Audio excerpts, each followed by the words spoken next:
रायगडच्या मुरुड तालुक्यातील कोर्लई इथे खोल समुद्रात एक संशयास्पद बोट आढळून आली। यानंतर सुरक्षा यंत्रणांची धावपळ उडाली आहे। ही बोट पाकिस्तानी असल्याचा संशय व्यक्त होतोय। या बोटीतून काही व्यक्ती उतरल्याचा संशय असून पोलिसांनी रात्रीच कोम्बिंग ऑपरेशन सुरू केलंय। ठिकठिकाणी नाकाबंदी करण्यात आलेली आहे आणि या संशयित बोटीचा कसून शोध घेण्यात येतोय। हेलिकॉप्टरच्या सहाय्याने या बोटीचा शोध घेतला जातोय। तर कोर्लई समुद्रामध्ये एक संशयास्पद बोट आढळून आलेली आहे आणि त्यामुळे सुरक्षा यंत्रणा या अलर्ट मोडवर आल्यात। मात्र ही बोट नेमकी गेली कुठे असा प्रश्न उपस्थित होतोय।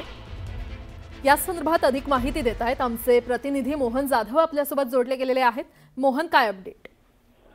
काल रात्री 8:30 वाजता अचानक 2 मिलीमीटर आतमध्ये जे बोट होती त्यात लाईट होता, ती लाईट दिसत होती।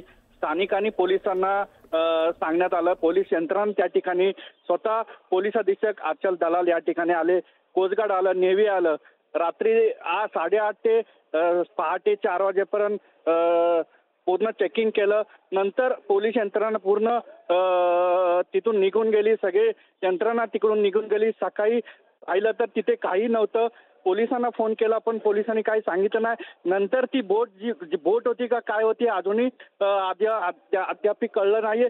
पण नेव्ही आणि कोस्ट गार्ड हेलिकॉप्टरच्या साहाय्याने शोध सुरू आहे। नक्की बोट गेली कुठं आणि त्या ठिकाणी कशासाठी आली होती हे अजूनही तपास चालू आहे। आणि कोस्ट गार्डच्या साहाय्याने, हेलिकॉप्टरच्या साहाय्याने पूर्ण अलिबाग ते मुरुड पर्यंत समुद्र किनारा जो आहे तो ऑपरेशन सुरू आहे, शोधण्याचं काम सुरू आहे। नक्की काय होतं, बोट होती का काय होती, अजूनही हेलिकॉप्टरच्या साहाय्याने शोध कार्य सुरू आहे।